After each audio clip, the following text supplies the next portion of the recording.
What is up, my friends? How are we? I hope the smile hasn't gone off your face, and why would it? Because, say it loud, say it proud, Liverpool are top of the league. The begrudgment, is that even a word actually? The lack of enthusiasm on Sky around this one has me baffled. So Sky's three big stories today as they kick off on the hour is City lose, Arsenal lose, and then eventually they get round to the fact that Liverpool are top of the Premier League. Still talking about Arsenal's title challenge being dented today. I want to see how you guys are feeling about that one. It's too early in the season to write anybody off, but I tell you what, it isn't too early to count us in, and that's exactly what should be happening. And I hope the media start to give Arne Slot the praise he deserves, because that was a great second half turnaround today, and we capitalised. We capitalised on our title rivals slipping up today, and that is a near perfect weekend in my humble opinion. So I've got a lot to go through today. We're going to be speaking about Mohamed Salah, and we're going to be talking about what a fantastic player he is, what a fantastic servant he's been, and what the numbers are showing. We're going to be giving you some updates after the game as well. We're going to be talking about the next 5 games for us, for Arsenal, for Manchester City. Arne Slot has been speaking about Ibrahim Konate as well. We're going to talk about that. Now, there is no prognosis yet on Ibu, so don't be expecting a definitive answer on that one. But yeah, look, mostly we're going to enjoy it, right? We're going to celebrate because we are top of the league, and nothing that they can say or do is going to dampen our spirits. William said, great day, Everton, City and Arsenal lost, and we do a great comeback. Yes, it is, mate. It's been a beautiful day in that regard. You know, a near perfect set of results for us. United playing tomorrow against Chelsea, so somebody in and around there was dropping points as well. So yeah, look, I have to say, I looked at the fixtures and I thought maybe Arsenal will drop points at Newcastle because it's a difficult place to go, throw in the 12:30 kickoff. But I did not expect to be sitting here tonight talking about Manchester City getting beaten 2-1 by Bournemouth. That was the real surprise of this weekend. And it's a reminder as well, this is what the Premier League is all about. It isn't easy to pick up 3 points every week, no matter who you're playing against, no matter who you are. You've got to go out there and earn the right to win. And today, well, we did that in the second half. Rachel's on the second bottle of wine. We love that, Rachel. Well in. Nothing wrong with it. It's Saturday. The Reds are top of the league, Rachel. Celebrate. Red or white, though? You know, I need to know, Rachel. Are we on the red or the white? So, look, here's a stat around Salah that I think we should celebrate. So, Mohamed Salah has now moved up in the goal-scoring charts, and he is now the 8th all-time goal scorer in Premier League history. Alan Shearer tops the list with 260 Premier League goals. Harry Kane with 213. There comes Wayne Rooney on 208. Sergio Aguero tucked in just behind Andy Cole. Andy Cole with number 4 with 187 goals. Aguero 184. Frank Lampard up there with 177. Then there's Thierry Henry with 175. And Mo pushing up that list now in 8th place with 164 Premier League goals. Just 1 ahead of Robbie Fowler and 2 ahead of Jermaine Defoe. So I guess the question that I have is, if Mo signs an extension, what's a realistic goal for Mo to achieve there? Looking up the list, you would think if he signed a 2-year extension, you'd certainly be behind the Wayne Rooneys and Harry Kanes of this world, right? It's a big stretch, but maybe. I don't think he'll get to Alan Shearer's record in all honesty, but I think he can certainly be looking at 2nd or 3rd on that all-time list with optimism if he signs a contract extension. And that should be a big part of why he stays at Liverpool. That, of course, the fact the fans love him. I'm sure he loves being here. But these accolades, these things that will be there forever, set in stone, these records, I hope Salah's here to keep moving up that list. So, yeah, it's just testament to the man's professionalism. Obviously, some of these goals, a few of them, came at Chelsea, but the majority have come in a Liverpool shirt, and it is beautiful to see him there at 8th place now with 164 Premier League goals. Right, first super chat of the night, Casper, how are you, dude? Much love, everybody. Let's all enjoy this moment. 100%, my friend. 100% enjoy it. Because you don't often get weekends like this, Casper. You know, sometimes you get your own result. That's great, and that's usually more than enough for a good weekend. But today, we couldn't have asked for the day to finish any better. You know, Liverpool back at top of the league. and 7 points clear of Arsenal now already. 2 points clear of Manchester City. Do you know what's mad though? So if United won tomorrow, I think they're only 3 or 4 points maybe outside the top 4 places, which is nuts. And what's even more crazy is right now, it's Nottingham Forest who occupy third place in the Premier League table. So full credit to them as well. They're the only team so far in the Premier League to beat us this season, and it's shown that it was no fluke. They're a good side under Nuno, and third place in the league is incredible for them. Toe said fourth with over 200 goals. So if he signed a 2-year extension, let's say, Mo, and he had this season and then 2 more seasons. So let's say the remainder of this season, if he pitched them with 12 more, that would bring him up to 176 with 2 seasons to go. You'd have to say he could be in and around those Harry Kane, Wayne Rooney numbers if he has one particularly productive season. So, it's close, isn't it? I don't think he's getting to Shearer's record. I don't think anybody is getting to Shearer's record. But, well, maybe if Haaland stuck around long enough, he might. But for Mo, this is incredible. And he's right up there among the greats of the Premier League era. LFC said Forest are having a very good season. Absolutely. You know, it shows that their start was no fluke. They're continuously putting points on the board. So, StatMuse put up a post earlier on. Just Mohamed Salah in Premier League home games with Liverpool. 132 goals and assists in 132 Premier League games. At home for Liverpool. That's incredible. A goal and an assist, at least. A goal or an assist in every home Premier League game on average. Incredible. And as calves like Shaq said on X, apparently though, not good enough to be in the top 30 of the Ballon d'Or, which it is mad. You know, he's right. It's ridiculous that Mohamed Salah's not in that top 30, excuse me. The Dugout, how are you? Nice to see you, bro. Said, perfect weekend. Any update on Ibu? Not yet. No, I'm not expecting him. I was just recording my preview, Doug, for the game coming up against Leverkusen, and I didn't put Ibu in it because I don't think he'll be available. Obviously, we all hope that it's bruising and not a fracture or anything like that, but until the scan is done and the results are in, you know, I don't want to speculate on it. Because, you know, I don't want to get anybody's hopes up and I don't want to get anybody down about how long it might be. I haven't got a clue, mate. But let's just talk about Gomez and how well he came in to the team today when he was asked to come in. And do you know what? Actually, it was really interesting hearing ARNE speaking about why he came in. And he was talking a little bit about Ibrahima Konate, and this is what our manager had to say.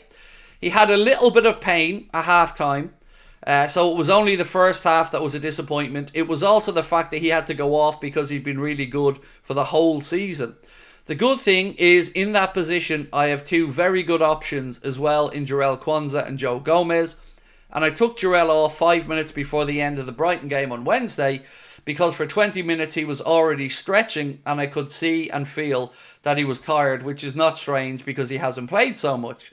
Then with 45 minutes to go, I felt to bring somebody on who was fitter than Jarell is. We don't know yet the situation with Konate. He's in a lot of pain, but he hasn't been to the hospital yet. Maybe it's not even necessary to go to the hospital. It is always difficult to judge an injury in the first hour or the first 10 minutes after a game when it has happened. Let's hope he can be with us sooner, because until now he's been a big part and had a big impact on our season. But Joe deserved the trust I gave him today because he has been outstanding and was outstanding in that second half. So fair play to the gaffer on that one, and fair play to Gomez for coming in and playing so well. Craig, if you could put 2 Premier League players into your starting 11, who would it be? I mean, ever, or from the current bunch? Ever. I'm probably sticking Thierry Henry and Steven Gerrard in there if I can have ever, or maybe Steven Gerrard and David Silva, maybe. Is it just me or anyone starting to believe but we don't want to get excited? Yeah, that's me, mate. I'm thinking it's on, but I don't want to be. I don't care. You know, you have to feel like something's on here. Come on, you know. we've as good a chance as anyone, and I think that's the fairest we can be about it. You're never going to win a league at this time of the year, but you can certainly fall away from a title race, and we aren't doing that. We've had one loss, and we've had one draw in the league. The rest are wins. 8 wins, 1 draw, 1 loss, and we deservedly sit atop of the Premier League table right now. They can't say we haven't played anybody anymore. And that whole narrative went out the window, by the way, when you see Manchester City losing to Bournemouth. It's just another reminder that, yes, we all look at the big games, the head-to-head games, the top 6 games. But unless you're at it in the Premier League, it does throw up mad results. So, who knows? I'm just happy that we are where we are.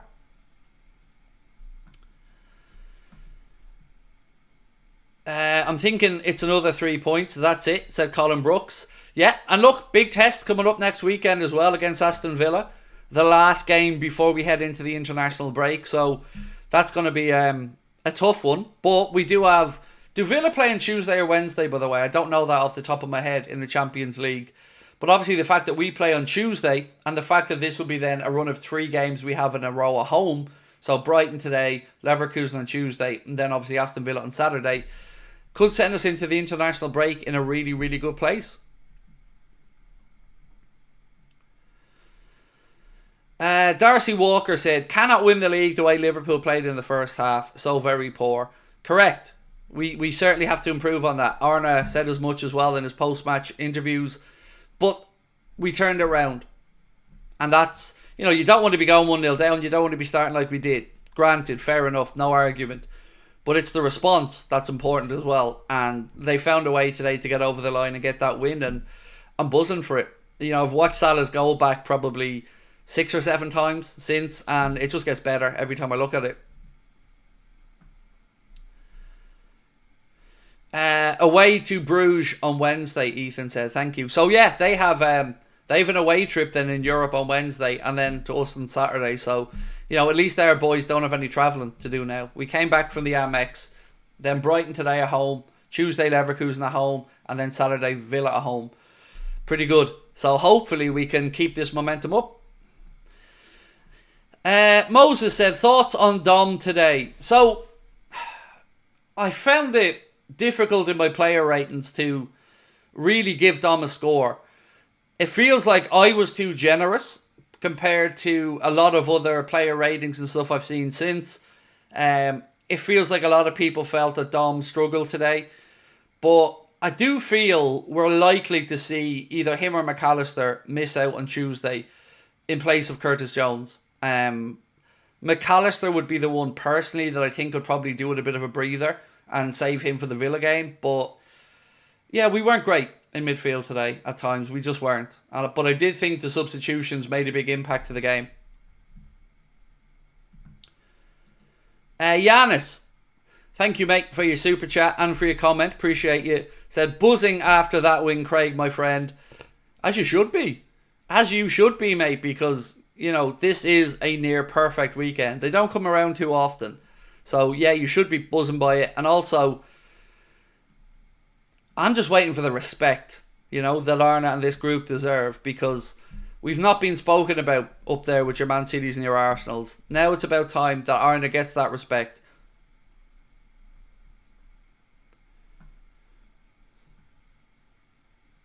The win today is strong in my opinion. Gomez came on and was man of the match. Well, I thought he was brilliant. I do think Joe did not put a foot wrong when he came on. And I also want to single out Costas today for some praise, because I think Costas has done very well since he's been asked to come in and replace or deputise or whatever you want to use for Joe or for the left-hand side. I thought he was brilliant. Excuse me. But Trent, I don't think Trent's getting enough praise for his defensive work. Today we were all nitpicking, and it's fair enough, on his passing and on his forward work. But defensively, again, Trent's top notch. 12 battles out of 16 won today by Trent. Up against Matoma, didn't really give him much. He was up against Rafael as well, didn't give him much. And I think, I heard David Lynch highlight Trent's defensive performance in his post-match podcast, and I absolutely agree. I think, we all just talk about Trent going forward, but this narrative around the defensive side of Trent, well, if we're being fair about this, it needs to start changing because he is clearly improving that side of his game under ARNE slot. Craig, where do you think Crystal Palace will finish in the league this season? I don't know. I watched the last half hour of that game against Wolves, and both of the teams were a little bit all over the place on occasion. Obviously, I don't know about the Eze injury as well for Palace, how serious that is. He was, I think, missing today. So, I hope they don't go down. Yeah, I would put them in the category of too good to go down, but let's wait and see.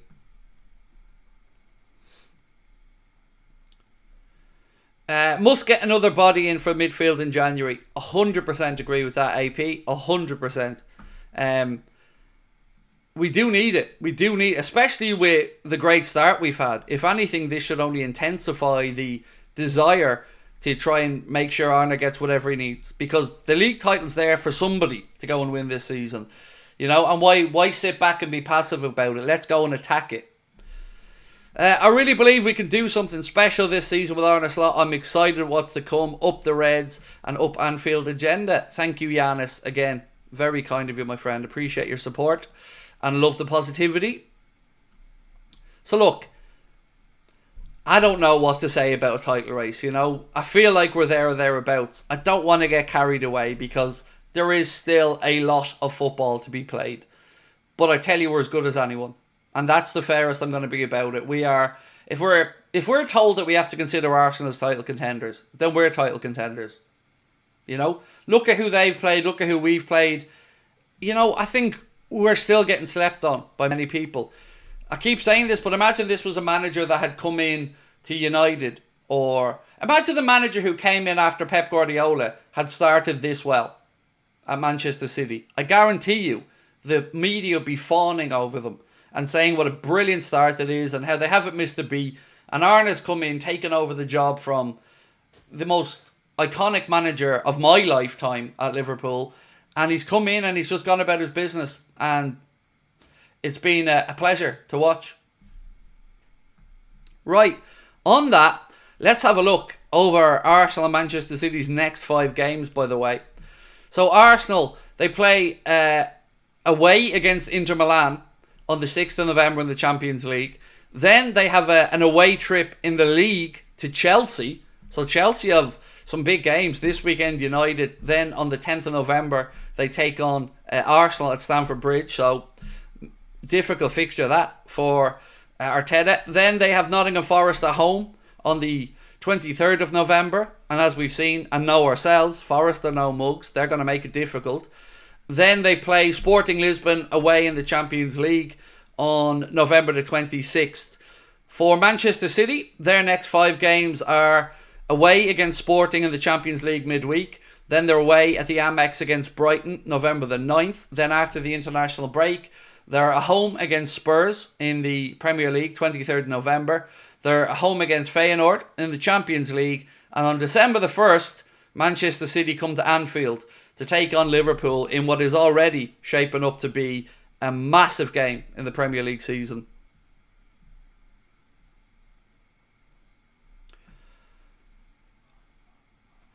Of course we're title contenders, said Glenn Boylan. The Liverpool players 100% watch Anfield Agenda. I 100% would love to think that they do, mate. But, you know, I've no proof of it. Mate. But if they do, I hope that they have a smile on their face today because they've earned that smile.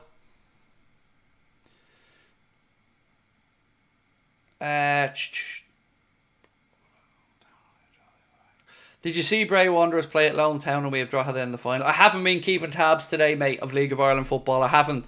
I was just keeping tabs on the Premier League because it's such a monumental weekend for us. Nothing more satisfying than seeing those Arsenal fans cry, said Rohan. Way too entitled. All they have at present is a cup in 5 years. The only team in top 4 currently without a European Cup. Yep. Look. Fuck them.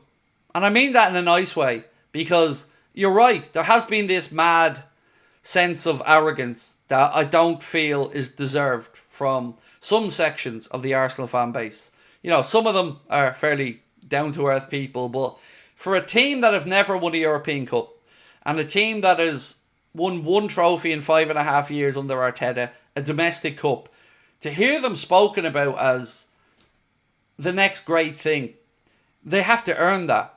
But apparently they don't. You know, some parts of the media just want to laud them non-stop. Even now, last night, as I said, I was watching Sky Sports, still talking about Arsenal as the favourites in their eyes for the title. Nobody mentions us. But we're 10 games in now. They're going to have to start showing us the respect that we deserve. Giannis, again, thank you, bro. Said, I'm glad Kostas Tsimikas is doing well, especially coming from a Greek lad myself, but I would love Aït-Nouri from Wolves. So I like Aït-Nouri as well. But, you know, I just want to be fair to the players and to Kostas because, you know, I've been honest and said I've never seen Kostas as the long-term successor to Robbo.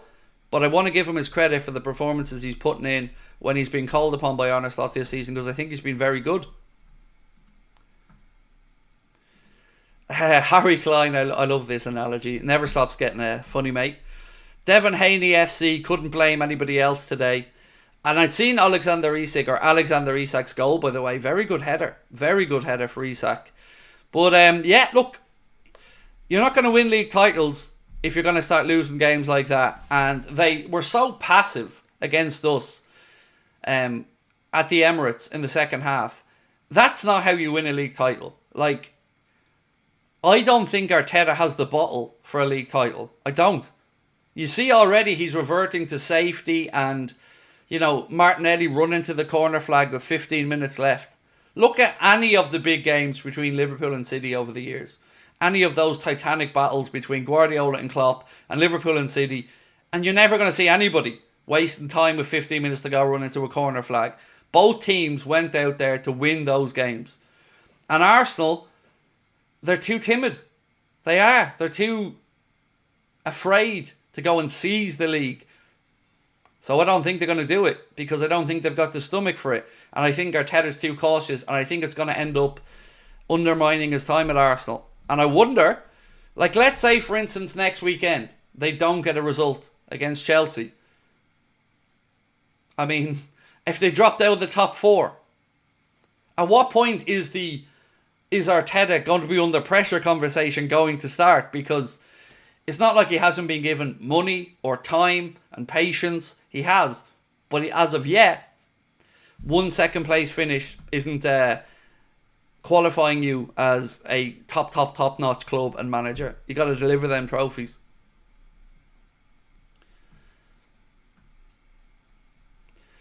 Deirdre Drake Best said, my heart was racing like mad at the end. This is not good for my health, but so good with the lads coming back after not playing well in the first half. I was just glad of the distraction, Deirdre, at the end of the game. My eyes were just watching the chat and moving around. I was just so happy that we got over the line and got it done. Alex said, Arteta is the darling of the press. Look, I'm not saying he hasn't done a decent job at Arsenal. Of course he has. You know, he has brought Arsenal back into a conversation. And deservedly in a conversation. And I'm not really talking about his arrogance so much as a lot of their fans. And this goes back a long way, by the way. This goes back to me being on the kickoff and falling out with that Arsenal fan like a year and a half ago. I've never understood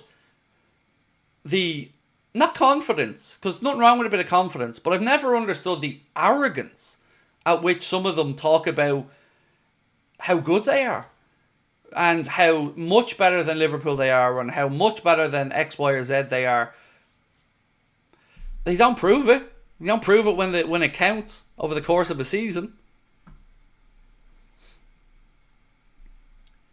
Do you think we need to get somebody in January to win the league? We need a midfielder, Shannon LFC. We just do need a midfielder. We also need to keep an eye on the injury situation. You know, we are, let's be honest about it, one or two key injuries away from a headache. A big headache. But then again, so are a lot of teams, you know. We had to hear about Arsenal's injury crisis, even though some of it was suspensions of their own making. But, you know, that was the narrative going into that game. Even though we had a load of players out, never got mentioned. It's always Arsenal injury crisis. Arsenal have to battle this. Arsenal up against that. it got under my skin. I'm not going to lie to you. It got under my skin because it's bad enough seeing them fawn over Manchester City, but to fawn over Arsenal in the way that they have, I think it just shows that there is an agenda for London clubs. There just is, in my opinion. And I don't mean that an agenda from the league or from the referees, but there is almost this mad desire in the media for... Look, I know London's the centre of the UK, as in, like, that's where the UK revolves around London. I get all that. And I get that there's a lot of clubs from London, and I get there's a lot of journalists from London, but it just seems like they want a northern challenger to be pipped by a southern team. And I don't get it, because I'm not English, so I don't know the north-south divide or whatever, but it does feel like they just so want a London-based team to be in the mix.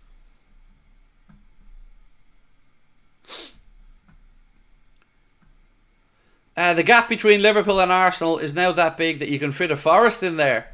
I love that. Well played. Well played. Well done, Carl. I like that one.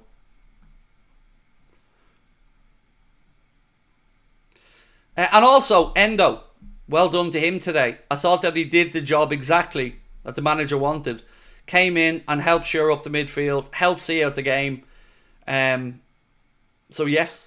Great. It's great to see everybody playing their part, isn't it? It's great to see Joe having a little cameo and coming in doing so well. It's great to see Endo coming off the bench and the manager starting to use him now to see out games. I'm going to start calling Endo the closer because that's what he feels like. That he's that new James Milner that can come in and just help you see out games and get over the line.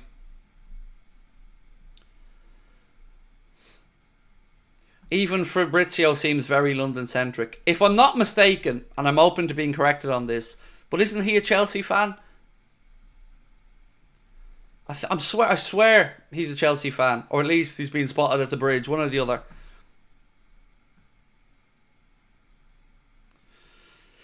Joe said, 50 quid will get you 1,700 back at the end of the season, Craig. All you got to do is put it on Man City getting relegated. Easy money.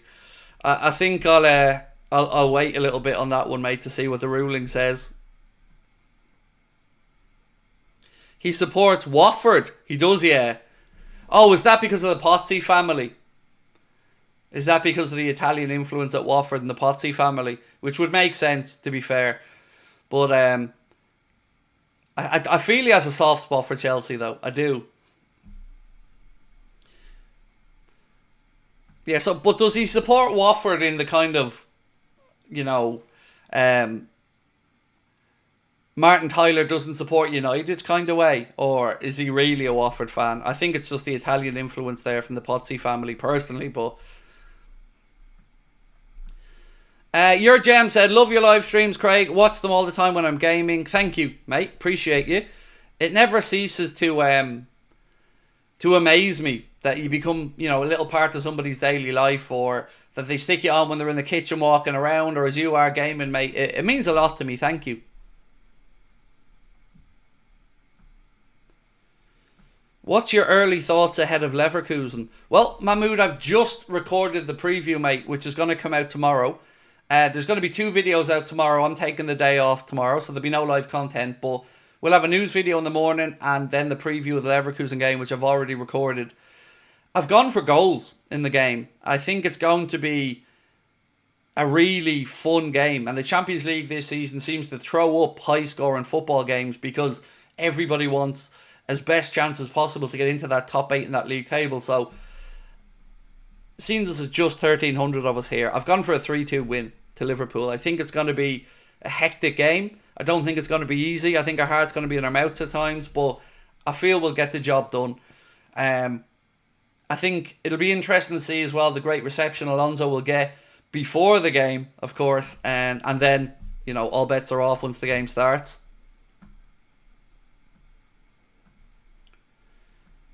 To be honest, I don't think Arsenal was ever a threat to Man City. Arsenal came to the picture because both teams dropped in performance. I hear you. I hear you. And also because we dropped off. We dropped off, then Arsenal came back in. So yeah, it's going to be interesting, I wonder, next weekend's huge. They cannot afford not to beat Chelsea. If they don't beat Chelsea next weekend, I'm calling it. time of death for the title race for Arsenal, because that's it. If let's say we beat Villa, which is a tall order because it's a difficult team, but let's say we do, and let's say City follow up and they win their game, then you're talking about, at best for Arsenal, if they draw 9-point gap, if they lose 10-point gap, that's insurmountable to me at this stage of the season already. If I was Arsenal fans at that point, I'd be saying to Arteta to concentrate in the Champions League and getting back into it in the league. But it's huge. Big game. Chelsea have a very big 2 weeks ahead. United tomorrow, and then they go and play Arsenal. So they could have a say in their own future and, of course, in the title race.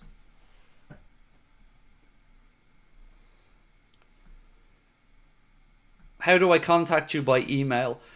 So our email address, if you want to get me specifically, is contact@AnfieldAgenda.com. So we've got 2 email addresses associated to the company. All the business stuff goes through partnerships@AnfieldAgenda.com, and that will be Connor. And all the personal stuff like that, contact@AnfieldAgenda.com. Contact@AnfieldAgenda.com. And you'll get me with that email. By the way, I'm not saying this to you, mate, because I know you wouldn't.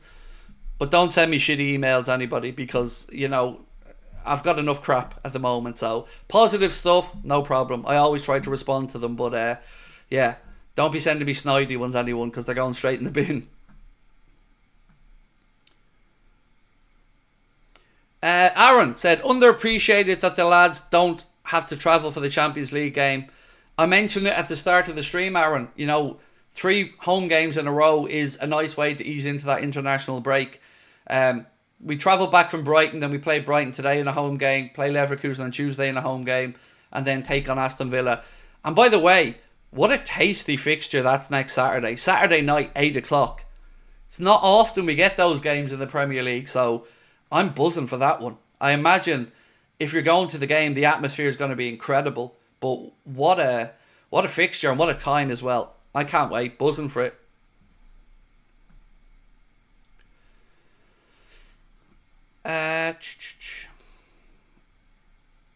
Nathan, if you don't mind, mate, I'd rather not speak about me stopping in May.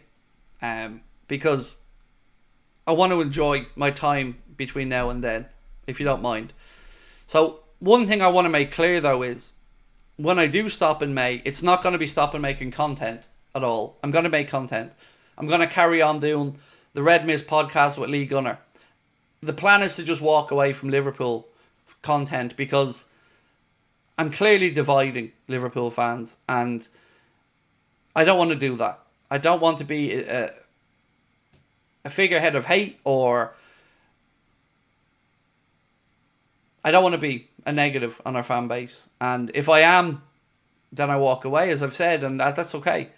But I'm not going to stop making content, that I can promise you. Just, it'll be moving away from the Liverpool side of things because, it's been tough. Tough, mate. Between doors being slammed in your face, people looking down their noses at you, threats, vile abuse, mocking mental health. I can only say so many times that it's a small amount of people, It's targeted, it's consistent, and it hurts. But anyway, that's for another day. As I said, today's a good day, and we celebrate the good days.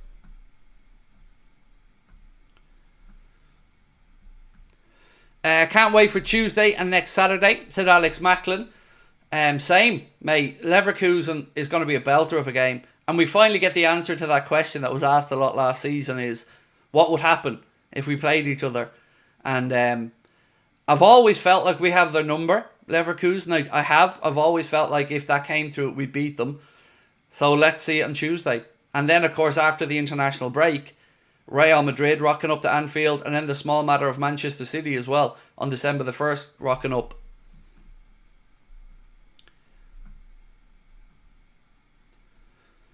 Glenn said, I have a vision of Jurgen returning to Anfield on the final day of the season when we win the league, and the two of them giving fist pumps to the cop together. You know what? Honestly, I wouldn't want Jurgen there, and I don't think he'd want to be there, because it's Arne's moment if that happens. And Arne has been very gracious to Jurgen for the team he's inherited, and rightly so. But this is Slot's team now. And, you know, Jurgen, we've celebrated, and rightly so, because wow, what a man, what an icon, what a legend. But this is Arne's time.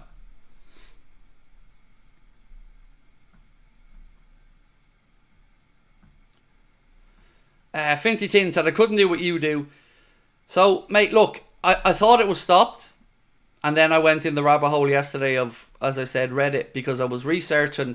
So I didn't initially go, by the way, looking for stuff on Reddit. I was researching for a stream. And in that research, I ended up on a thread. And then we came up in the thread.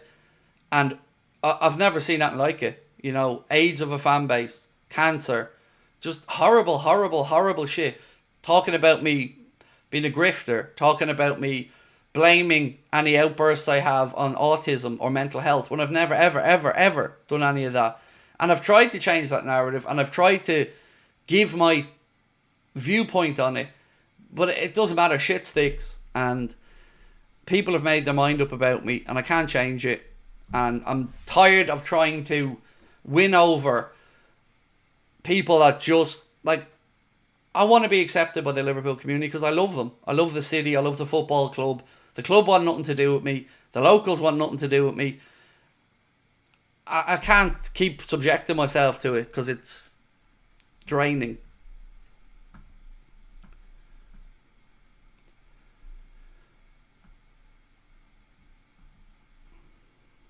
Some more notes from past the game. Again, I said this, but I want to credit David Lynch for saying and rightly pointing out Trent's defensive side today again, because 12 of his 16 battles today up against Matoma and some tricky wingers, I think deserves credit.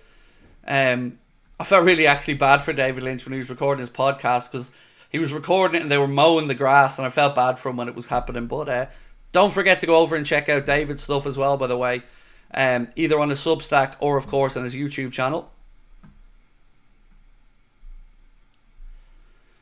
Milos Kerkez to Liverpool, please, said Anthony.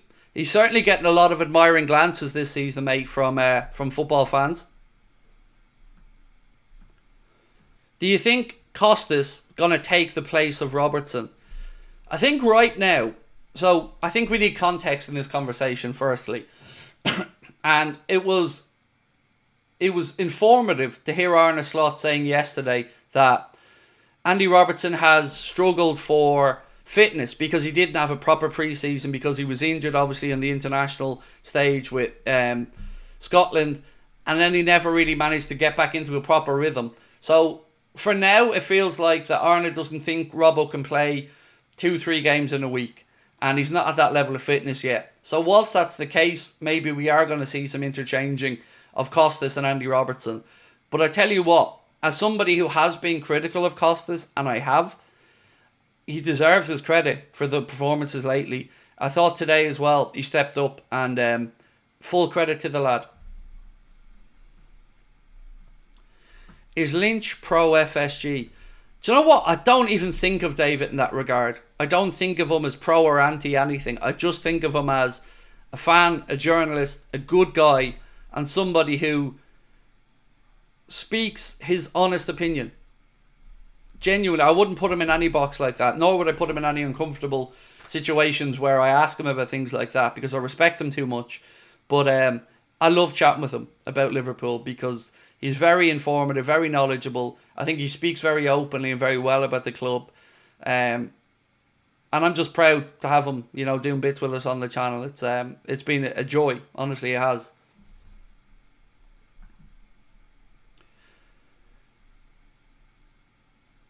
Tony Richo said, it's crazy to think we haven't really gotten out of second gear this season and we're doing so well.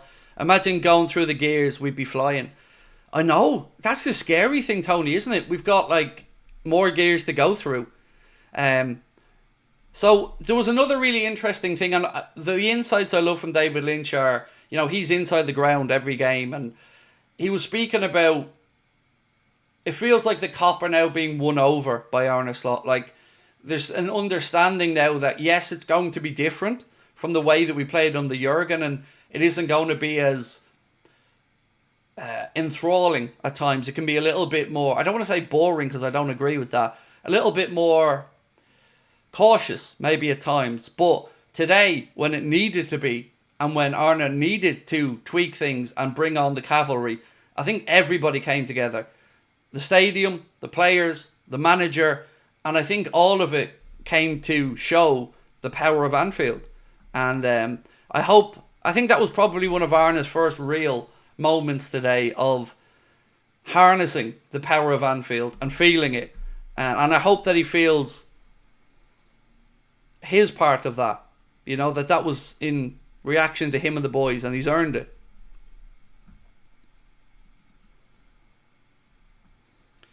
Yeah, and also as Marcus just said to me here on WhatsApp, and thank you, Mark, for reminding me of that, that Bournemouth victory today ended a 32-game unbeaten run for Manchester City in the league. So, you know, it's a big weekend. It really, really is.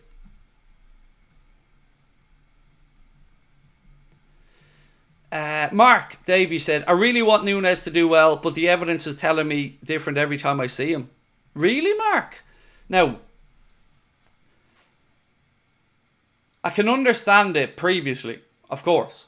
But personally, mate, I have to say that although Darwin isn't scoring a glut of goals, I've been really impressed with since Jota's been injured.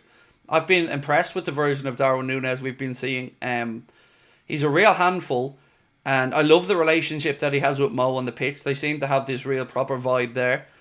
And I think, you know, if the goals come, great. But honestly, this is a better version of Darwin for me than we've seen in recent times. He looks more comfortable out there. But of course, look, the more goals, the merrier. But for me, I think he is making improvements. Moses said, thoughts on Hendo trying to return to the Premier League?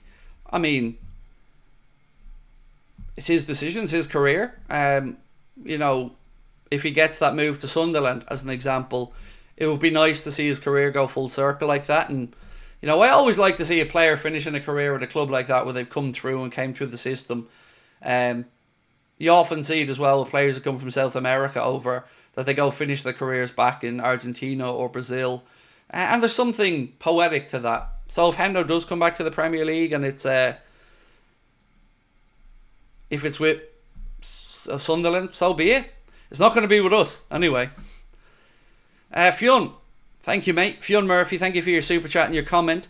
Said looking forward to seeing if Hincapié is all that. Yeah, it feels like this is a game that I need to know the outcome to, Finn. It was spoken about so much last year. What if we play them in the Europa League final and whatnot? And obviously, we were knocked out by the eventual winners, Atalanta, who, you know, put Leverkusen to the sword in Dublin in the final. And I've always felt like we'll have their number. And I stand over that. So on Tuesday, we get to see if I'm right or not, I guess. Sharon Evans also said, and Darwin is doing a lot to help the defence. Yeah, he's very good. Look, I do understand that people want more goals from him. I totally get it. But, you know, I'm seeing a difference in the body language, in the movement, in just him being on the same wavelength as some of the other forwards around him.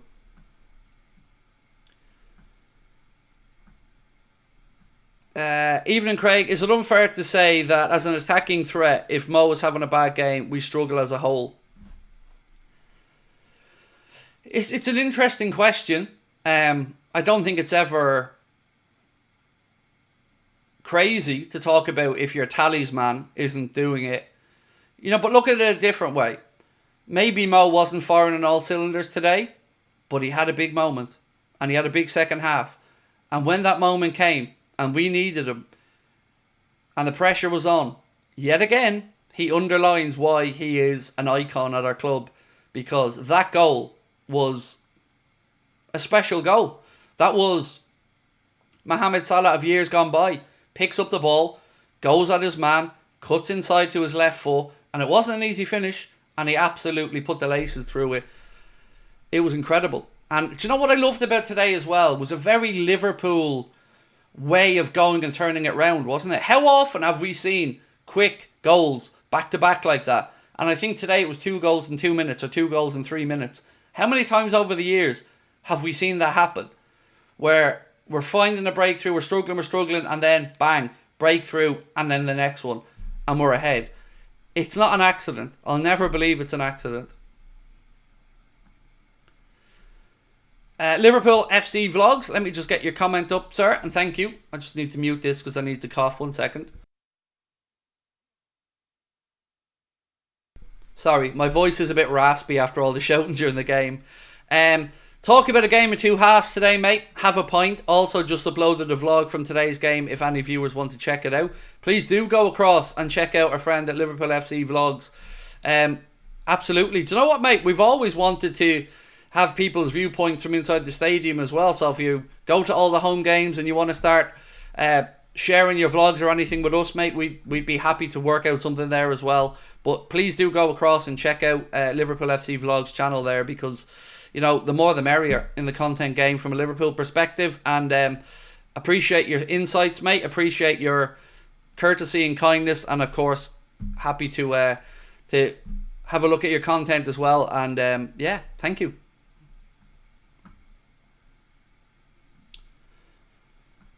Stephen Rosca said, genuinely feel like this is a massive chance to win the league this year. City aren't at it without Rodri, and Arsenal are going through a sticky patch we need to develop in these next few weeks. Yeah, look, and this is before the whole potential punishment stuff comes out around City. So, you know, I think December, January time is going to be interesting there as well.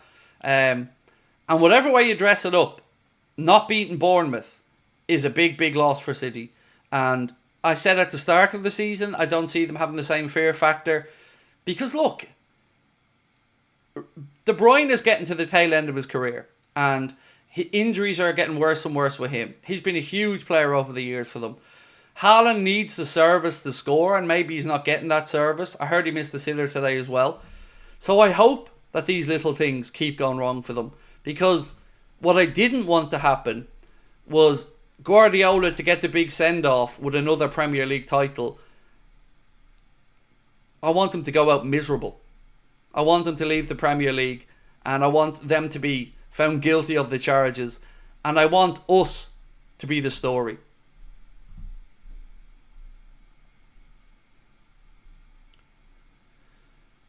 Craig Macca has a lot of yellow cards. Does he miss any games? He has to get up to 5, if I'm not mistaken, Sam. And I don't know his number off the top of my head, mate. Can we all take a second, though, to just acknowledge again Arne Slot's half-time tweaks or whatever adjustments he made? Because even David Lynch was at the game today, was like, he was struggling to figure out what those adjustments were that Slot made. But whatever they were, they clearly had their impact again, because that was a much improved second half performance compared to the first, where Brighton were deservedly ahead.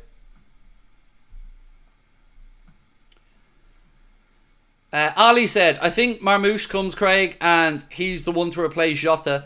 I don't think he replaces Mo. The links seem to have substance. Once again, Marmoush scores a free kick. Do you think he comes? Well, I did say in one of the streams during the week that I believe there's credibility to the Omar Marmoush links, and Gyökeres doesn't seem to be floating our boat based off the people I've spoken to. And if we are to look for another forward, the consensus is that Omar Marmoush's name will be at the top of that list. The only thing I don't know the answer to is for who. So I think we'll all agree that we only need another forward if we lose a forward, or if we want to sell a forward. And I don't know what way that pans out yet. But if we are looking to that market, I think Marmoush is going to be very high up on that list. And according to reports in Germany, I think it was, I don't know if it was Florian Plettenberg or if it was Bild, but there was a report that Liverpool have made contact with his representatives to look at the parameters of a potential deal. Let's just wait and see.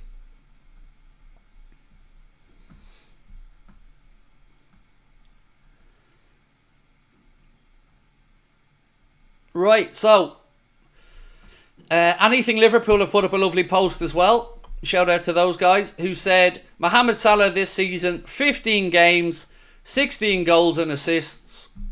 And they keep knocking him. Not anything Liverpool, sorry, but the opposition fans. Assistant player, a one-season wonder.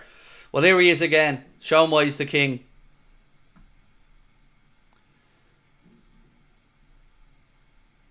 The Brighton manager said, I've only experienced this kind of atmosphere on the television so far. Again, he felt the power of Anfield today. Cuba is in the house. How are we? Dino Man What? Welcome in, bro. Lovely to have you in. My friends, we are only 392 subscribers away from 280,000. If you can, and if you haven't already, two things. Drop a like for me and hit that subscribe button. So Maka has 4 yellows, so he's got one more. When's the cut-off point, by the way? Does anybody know when the cut-off point is for those yellows?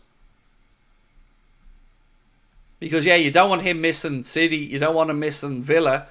Well, he can't miss Villa now, actually, can he? So, Who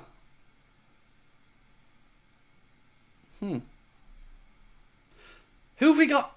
Hang on. What's the fixtures after the international break? 1 second. I need to just check something. I'm trying to figure out, is there a way that Maka can pick up a suspension for a game that's not too important? Let's see. Who have we got on the way back? We've got Southampton away. Southampton away. Maybe he could pick up a yellow against Aston Villa and miss Southampton away, because you would imagine we should be strong enough there. You know, you never want to send a player out to get a yellow, but you know, if I'm looking at this and I'm ARNE slot, I'm thinking that could be the one, mate. If you want to pick up a yellow against Villa, that might be the time. Gakan Dave, how are you, bro? Said, if we win the Prem, can you please stay? I'm not wanted, mate. And I you know, it's difficult to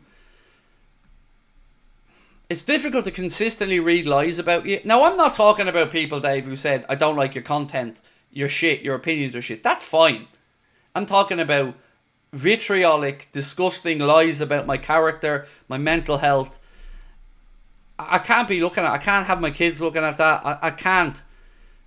I don't know what I've done to earn that crap, because I've only ever tried to be kind and giving and honest and upfront and, yes, blunt at times, but I don't direct hate at anyone. I don't preach it, and I'm not going to put up with it either. So, you know, it is what it is. I can't change people's minds.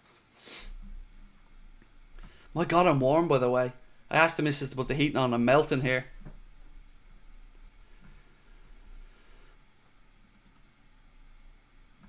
Right, so the yellow card situation. Maka's on 4, Kanade's on 3, Dom's on 3, Trent's on 2, Darwin's on 2, and Gakpo and Ryan are on 2. LFC 8092 said, how long is Ibu expected to be out? We don't know yet. We don't know, mate. It's still up in the air until we get the scan results, I guess. Mark Bavin, thank you, Mark, for your super chat. Really kind, mate. Mark said, can you imagine if we had beaten Arsenal and Forest, we would be 7 points clear at the top? I know, mate, I know. But I'm still very happy. I'm sure you are as well, by the way, Mark. But, you know, a point at the Emirates is not too bad at any point. And beating Chelsea, beating United away, look, I'm so happy with where we are right now. And as somebody said earlier on, and I agree with it, we haven't even been at our best yet. You know, we've seen a flash of it, a 15-minute, 20 period of it. But imagine when this team really, really clicks into gear. I think we're going to take some stopping.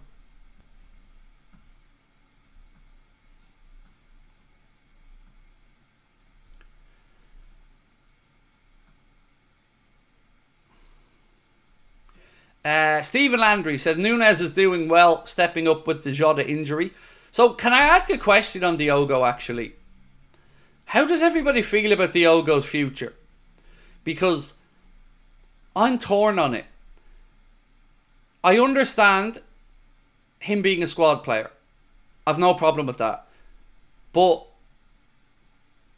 when he comes in, he does well. He scores goals. And we all start getting lured back into this. He should be the starting number 9, which is fine.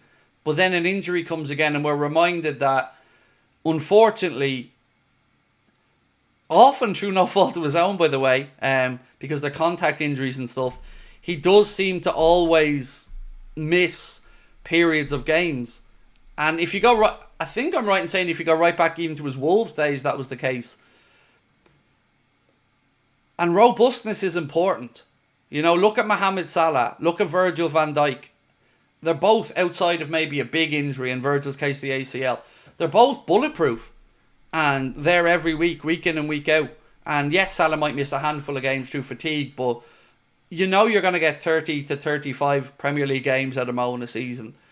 And I think at some point you have to edge towards a more robust group, particularly if you're trying to operate with a relatively small squad. I don't think you can carry potentially injury-prone players. And if you look at our front line now, so we've got the concern around Diogo, and we've got the uncertainty around Federico, because we don't know what to expect yet from him with regards to fitness. So then you're looking at the four reliables, for want of a better one.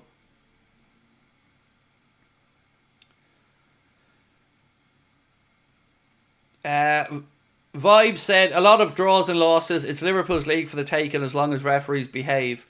Behave. Yeah, it's mad we've only had one draw, by the way, because draws have been our Achilles heel. So even today, you know, a half-time 1-1 draw, I'm thinking, look, if we got out here with a point, you know, not the end of the world. But we didn't.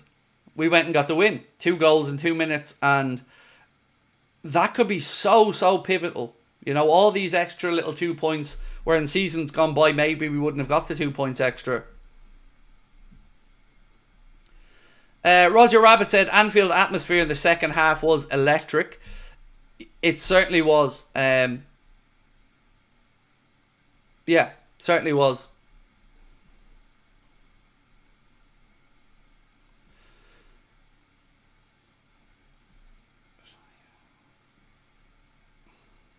Craig, can you do a poll on if you should leave AA or not? Well, no, because obviously the answer will be no. I'm not accusing my own community of running me out of AA, mate. Not at all. Yeah, that's never been the case. I'm very fortunate for the people that I have in my life in our community. Yeah.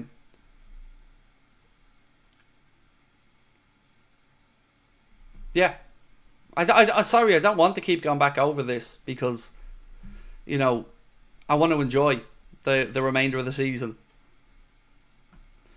What's AA? Have a think, Adam. Have a think. Anfield Agenda. I know it can also mean Alcoholics Anonymous or the Automobile Association.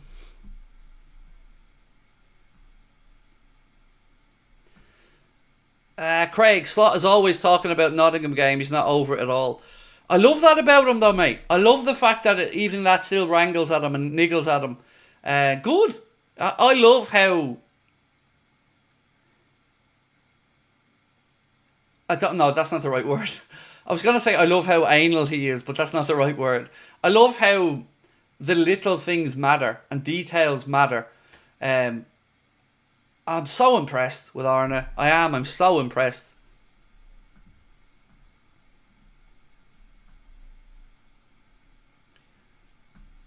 I don't know the answer to that question, mate, because I don't know what my life has in store. So I haven't thought that far ahead yet. And that's not a cop-out answer. It's I don't know the answer. Yeah, I don't know. Because I don't know what life has for me next from a work perspective. I've got to figure that out between now and May. And then I'll figure the rest out after that.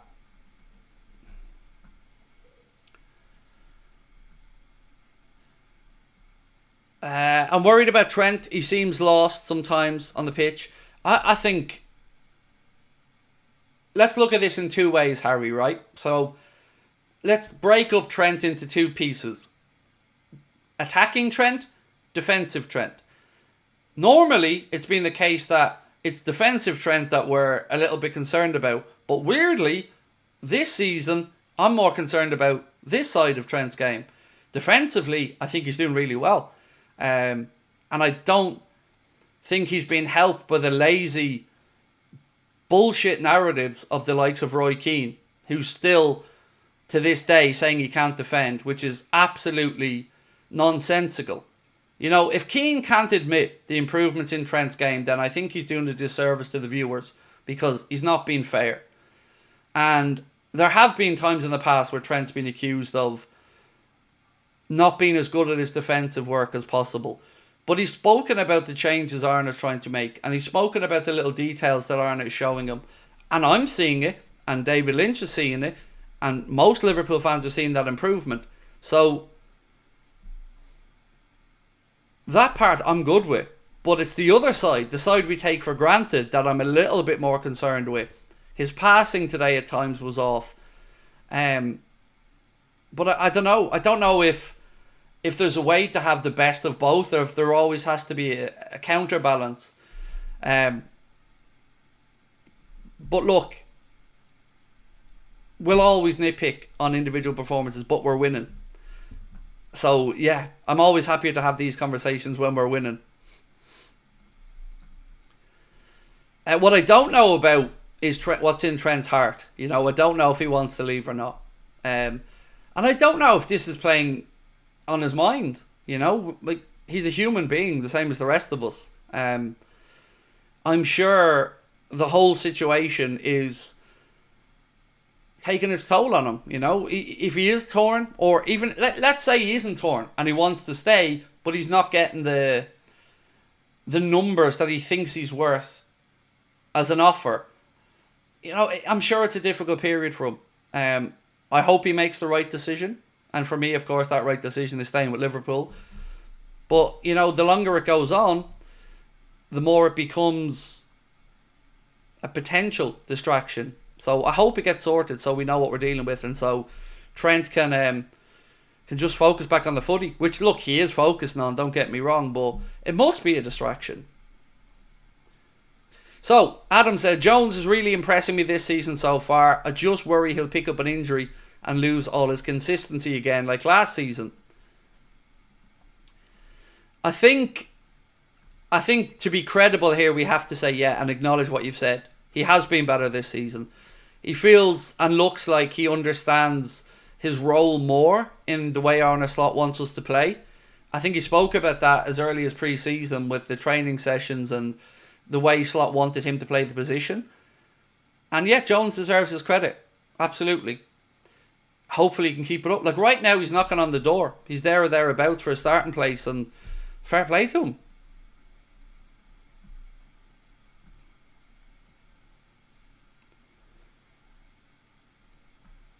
When will Chiesa be ready to play? I think, Nick, without giving a hard and fast time frame, the hope is after the November international break. But even at that, I don't know, or maybe Arne doesn't know how he's going to react when he starts playing a game, 2 games. It's going to be a bit of trial and error, I feel, for a while with his fitness. But, you know, it's difficult now. We're all excited to see him. You know, we all loved his welcome to the club. We loved how happy he was to sign. And I know it's frustrating, but maybe this is because I'm an older, you know, been around a bit longer or something. But I remember other players who came in with a stop-start start of their career and working out well, like Andy Robertson as an example. So, you know, I understand the club trying to get it right and trying to make sure that, yeah, it might be slow start, but it's a long-term contract he signed. So I'm as frustrated as everybody.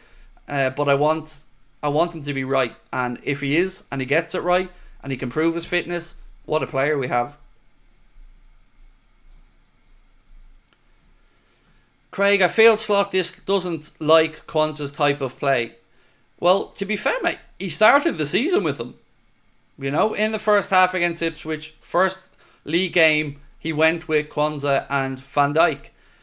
And then obviously Ibu came in and, look, has been absolutely amazing since he's come in. And again with Kwanzaa, he's got a long career ahead of him. There's going to be ups and downs. There's going to be times he's in and out of the first team. And I just think Arne Slot feels like he's not fully ready yet. We spoke about fitness as an example, saying that 20 minutes to go the other night against Brighton, he started to be tiring and stretching out a bit. So, just leave it with the manager. I think if he doesn't like particular players, we're not going to be too long about finding out about it, because I feel like in the next transfer window or two, we will see some movement. There's every chance that Slot's looking at this season and thinking, right, I'm going to assess my team. I'm going to see how people perform, who I can trust, who I can depend on, and then I'll know who I need to move on or what gaps I need to fill. So let's hope that's the case.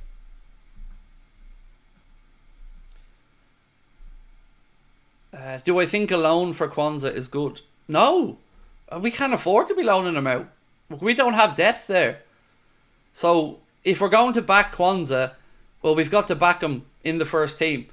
And then when he gets his opportunities, he's going to have to step up and take them. But I don't think we can afford to start loaning out a centre-back. We're short in that area, in my opinion, as it is. So, no, I wouldn't be loaning him out.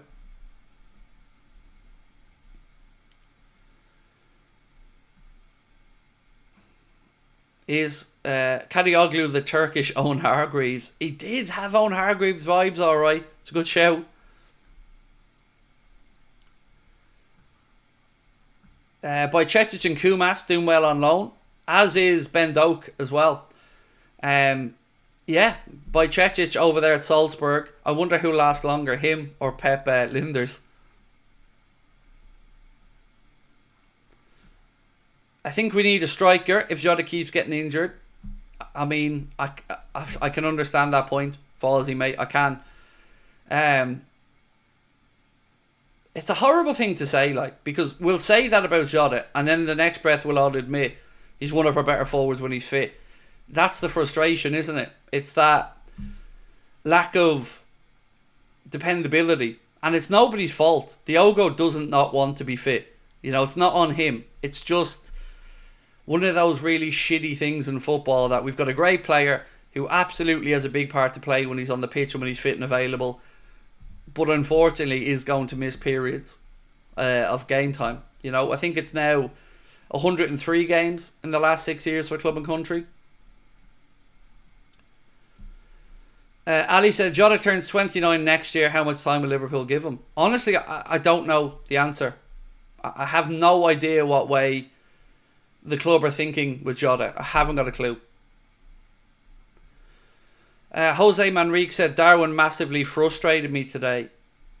I was different. I was happy with Darwin's performance today. I thought that chance he created for himself in the first half was incredible. And if he had scored that, it would have been one of the goals of the season. And after that, I thought he worked hard for his teammates.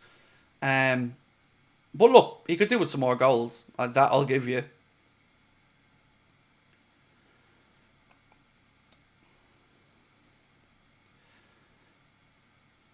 Jota is one of the most underrated finishers in football, in my opinion, to Joshua Hayward. I will add a little bit more to that, Joshua. I will say he's one of the most underrated headers of a ball as well. For somebody of, not too big of a size, he gets his fair share of header goals. So I remember, who was I reading up about? I think, I don't know if it was Dr. Ian Graham. I think it may have been. But they were talking about when they were scouting Diogo Jota, and the biggest headache that they had with Jota was trying to figure out what Jota would be in this Liverpool team. Was he an out-and-out number 9? Was he a 9.5? Was he a 10? And I think that conversation probably still carries on till now. Because I still don't know exactly what he is. I feel like he's either a second forward or a 9.5. I don't see him as a real out-and-out number 9.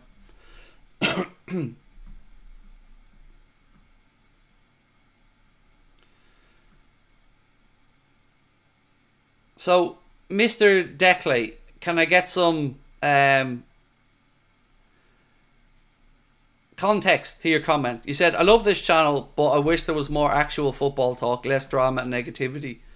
So, I'm going to need you to explain that to me, because we're talking about football right now.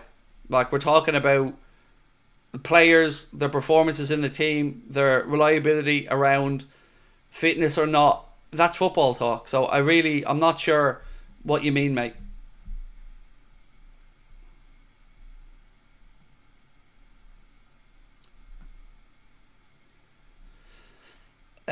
Costas has given ARNE a selection gift and should not be dropped. Sorry, but Robbo is done. Macca needs a rest and Dom a kick up the arse. Well, I agree with the first part, Joe. He's definitely given ARNE a selection headache. I don't know about Robbo being done, as much as ARNE said that he doesn't feel like Robbo's fully fit yet. And Macca needs a rest. I agree with you on that as well. Dom needs a kick up the arse. I think people just need to get off Dom's back for a little while and let him go about his business. Because I think sometimes the criticism goes too far. Sometimes it's warranted, but sometimes it goes too far.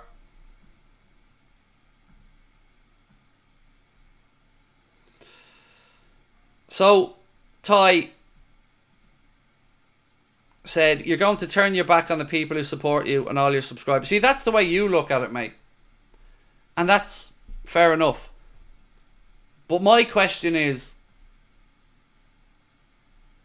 for me, I have to be able to be happy. I have to be able to go about my life and not feel like a piece of shit. So you look at it as me turning my back on people. I look at it that I'm protecting myself. And again, if you want the greater context, well, I'll give it to you. Look at the content world. We've already lost people, you know, and both my parents took their own lives, one through alcohol, one through an overdose. And I don't want to be a statistic. So, yes, I clearly have demons and battles. And yes, sometimes stuff cuts deep and hurts, but I can't change that, you know. And I'm not the one out there lying about me and, you know, trying to start rows and arguments. I'm on my own business and go about my work. So, if that's how you feel about it, mate, I apologise if you feel that way, but, you know, there are two sides to this side of it as well, and, you know, I don't want to be a statistic. A Barella-type midfield, a left centre-back in January, and we can win. So, yeah, a midfielder in January, absolutely. A centre-back, a left-sided one, I think we do need moving forward, yes. When I've been speaking to David about the centre-back situation, I think the feeling has been that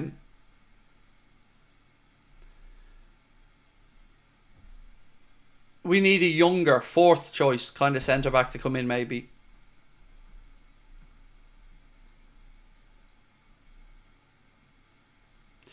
Ian said, Craig, Saka's goal versus Liverpool, everybody's saying it's a world-class goal, but Mo scored a belter today and it's not being talked about as much. You know why. You know the answer to that question without me saying it, mate. It's because he's not English. That's the answer. And look, Saka's goal was very good. Very, very good. But Salah's goal today is right up there as well. What really got me, though, Ian, today was turning on Sky Sports at about 8 o'clock and seeing story number 1, Manchester City were beaten by Bournemouth. Story number 2, Arsenal's title hopes take a dent. And then eventually they get round to Liverpool being top of the league. And that told me everything I needed to know about the agenda at the minute. Still undervaluing what ARNE Slot and Liverpool are doing. It's frustrating to look at.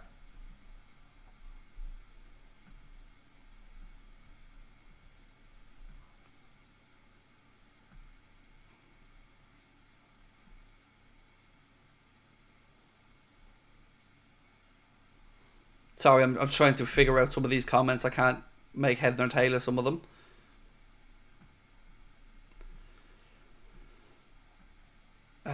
Mental health is the most important thing. It is. Damn right it is. And as I said to you guys, times I go every 2 weeks to see a psychologist. Have done for a long time. Some weeks it's great. Some weeks I'm down. But, you know, I can't help who I am. George, I'm excited for Elliot to come back. It'll feel like a new signing. I hope he does well with us. I'm a big fan of Harvey. So am I, George. I love him. And I think, if we can get these guys back, and Elliot, I think, will start causing ARNE some selection headaches. And the more options the manager have, the more competition for places in the team. It can only be a good thing. But here's a question I have for you guys. Do you think, without losing the balance of the team, that we can, in certain types of games maybe, find a way to get Gakpo and Diaz both on the pitch? Because I want them both on the pitch. Because I like both of them. And I know that we can play Gakpo through the centre. But I'm wondering, like today when we were 2-1 down and ARNE went to 4 attackers on there, it felt like everything changed and we looked different.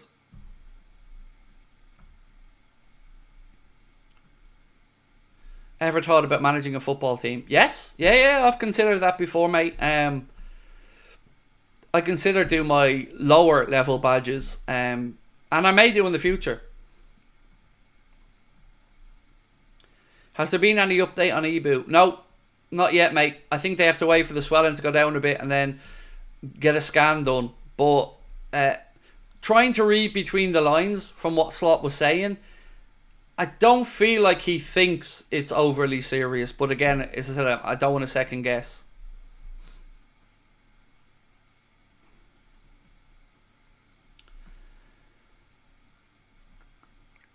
We played Diaz in most positions with Gakpo on the left. Yeah, Diaz on the right is certainly exciting as well, but I don't want to be getting Mo off the pitch. I want Mo on there. I want to be extra greedy. Like, I want them all on there. I guess there's probably not a way to do it, but I just thought it was so much fun today with Gakpo on, with Diaz on, just seeing us go balls out.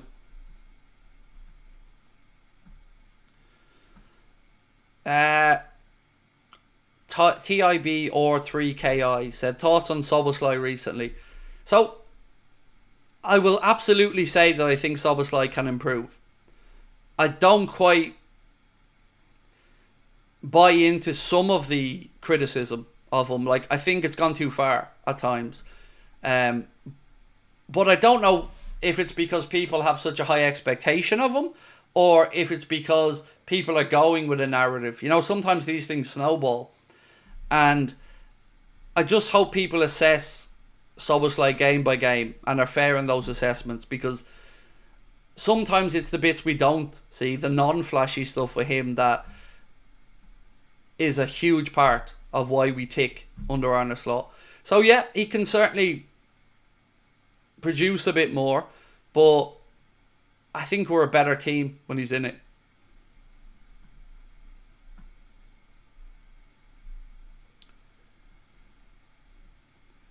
Stavros, how are you, bro? Let me get your comment up. I heard Tsimikas is proud to be Liverpool's first ever Greek player. Somebody want to tell him about the ponytailed beast Soto Kyriakos. Oh, I remember him. I've never seen a centre back turn as slowly. I mean, there's been Greek shipping companies that have turned quicker than Kyriakos, mate. My God. I mean, he was hard as nails and a big man, but my God, he's turned slowly.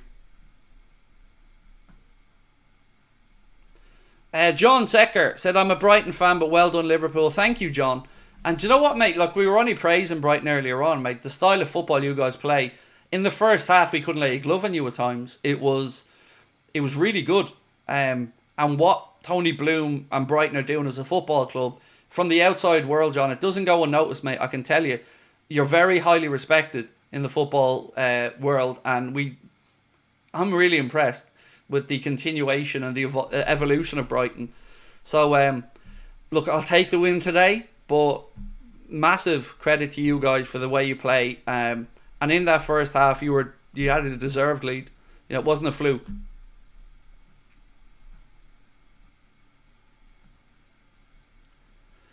Mike said, Craig, love the channel. I didn't get a chance to watch the game. At what point did Canade come off? Right on half time. It was like the last corner, the last bit of action in the first half. There was a bit of a collision, and I think Verge fell on his wrist, and it was at that moment, mate. So yeah, right at the end of the first half. Aaron said, maybe against Southampton being Diaz, Nunes and Gakpo together, fast and loose? Maybe. So we're all on board then that we need McAllister to pick up a yellow against Aston Villa, yeah? So he misses the Southampton game and not the City game.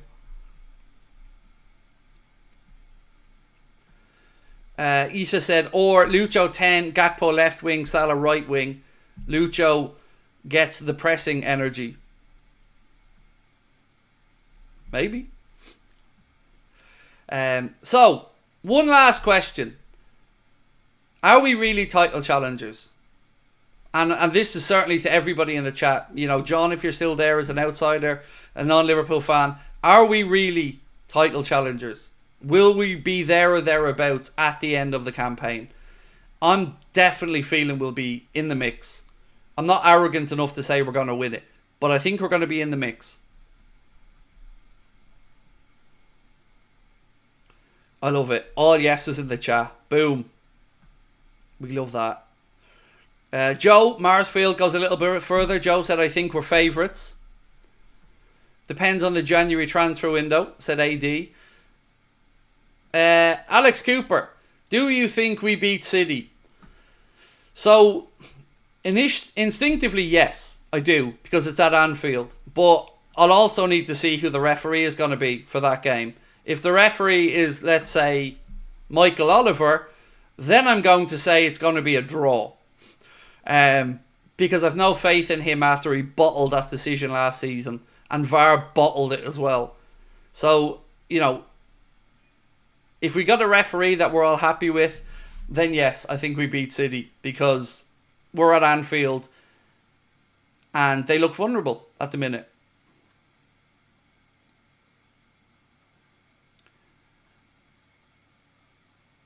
Noah said, I really don't. I love the team and we'll back them, but we got away with one today. City, Arsenal, or even Chelsea will punish us if we play like we did. So, one part I would pull you up on there, Noah, is Arsenal didn't punish us. Chelsea didn't punish us because we have played them. We beat one and drawn with the other. And look, I know we're saying we're not playing well, but it's not like we're seeing a vintage Arsenal and a vintage Manchester City either. You know, City lost to Bournemouth today. Arsenal lost again. So, I think momentum is a lot. And I think if we get the bit between our teeth and get the finish line in our sights, I think there's enough muscle memory there from the Kloppo days to get us close to it. But there is a lot of football still to be played. A lot of football to be played. But I tell you what, I'm going to say this. If Arsenal don't win next weekend against Chelsea and we win, that's them out of the title race in my eyes. If that gets to 10 points or 9 points, that's it. Time of death next weekend for Arsenal's title ambitions. Because they're not turning around 9 or 10 points. I'm not having that.